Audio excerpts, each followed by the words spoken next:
At December 2010, inside a small convenience store in Iowa, one ticket wasn't like the others. It looked normal. It felt normal. But that ticket was bought by a man who wasn't supposed to play the game at all, winning him an astounding $16 million. Eddie Tipton's Hot Lotto fraud, the biggest lottery scam in history, and how it got uncovered by a $3 hot dog. Eddie Tipton lived a life that seemed almost deliberately ordinary. He drove to work at the Multi-State Lottery Association every morning. He fixed computers, maintained security systems, tested machines. If you walked past him in the hallway, you wouldn't think twice. But Eddie had something most people in the building didn't: deep access. He was one of the few who handled the software behind the winning numbers, making sure that the game was random. To co-workers, he was friendly, the kind of man who'd help you troubleshoot your computer or fix a glitch without making you feel dumb. Nothing about him looked dangerous or reckless. But every now and then, someone would notice something small, like the house he lived in, oddly large for a guy on a government salary. Or the quiet confidence he carried, as if he understood something the rest of the world didn't. Still, no one suspected a thing. The lottery system was designed to be airtight. Layers of locks, cameras, isolated rooms, controlled access. Randomness was sacred. The entire game depended on people believing that anyone, anywhere could win. And for years, that belief held. But Eddie had installed a tiny software update, just a few seconds of malicious code, into the system. A rootkit, programmed to trigger only on specific days, at specific times. It would subtly force the random number generator to choose predictable, trollable results. Eddie had cracked the lottery. The first major hit that changed everything came on December 29th, 2010. A $16.5 million Hot Lotto jackpot. The ticket was purchased at 3:24 p.m. Captured on grainy security footage. A hooded man, face mostly hidden, buying a single ticket. The winning numbers matched exactly. It should have been the perfect crime. But here's where the story turns strange. Eddie Tipton couldn't just walk in and claim the prize, since he is not allowed to participate in any lotto games as a lottery security chief. The rules required the winner to show up, provide identification, go through security checks. So a plan was formed, a plan to harvest the jackpot from the shadows. First, a friend attempted to claim it, but stupidly failed to provide the ticket.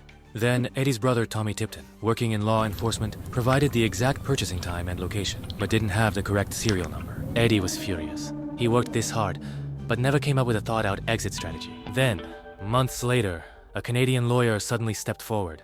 This lawyer insisted he was authorized to claim the $16.5 million.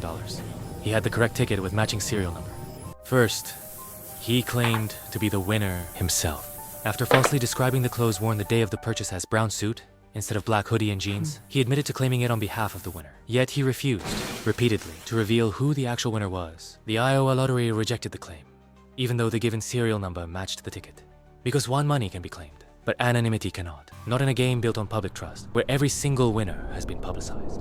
All these failed attempts set off alarms. Behind closed doors, investigators were whispering. Something didn't smell right. Not the people sent to claim the ticket. Not the evasive attorney. And definitely not the man in the hooded sweatshirt caught on camera.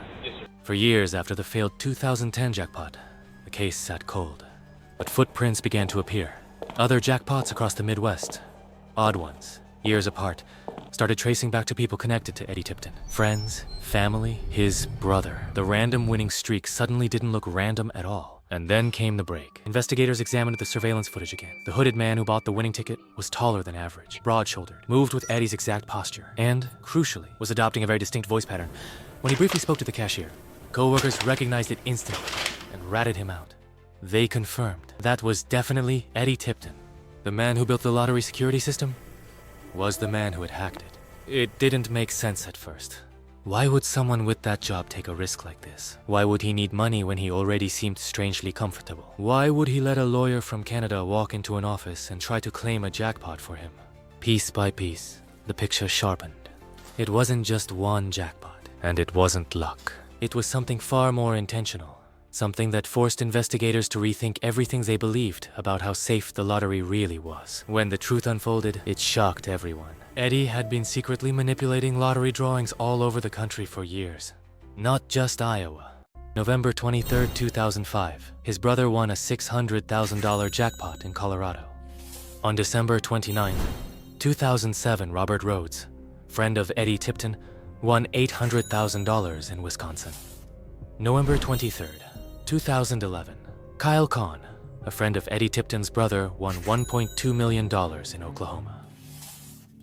December 29th, 2010. Star Hets. Eddie's ex-girlfriend wins $22,000 in Kansas. Millions siphoned out through a quiet network of trusted people. A scheme so bold, so mathematically elegant, that for a time it felt invisible. At first, Eddie denied even being near the gas station where the winning ticket was bought. Prosecutors confronted him with surveillance footage. A tall man, broad shoulders, buying a Hot Lotto ticket. Eddie shook his head and said something oddly specific. It couldn't be me, because I don't even like hot dogs, and the buyer on camera had purchased 2.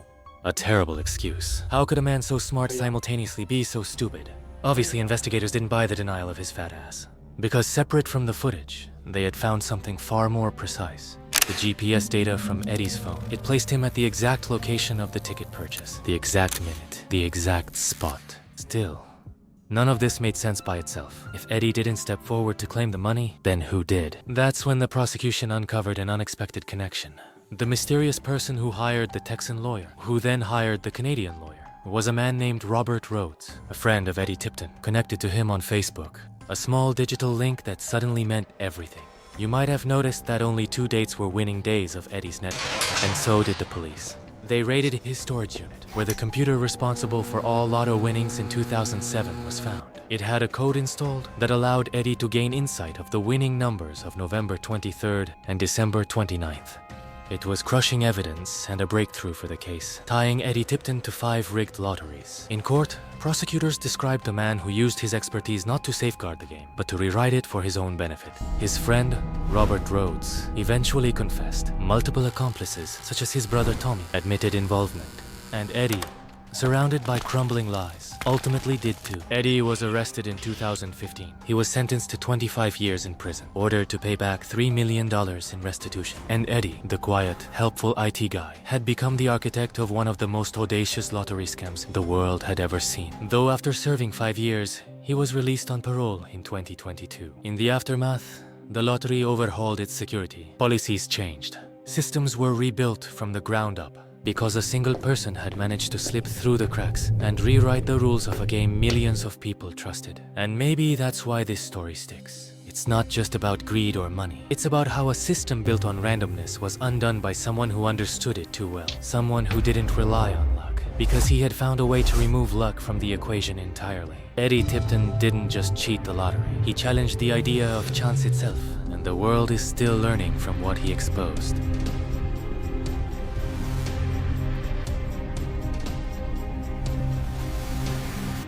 Prohibend. We show the rest.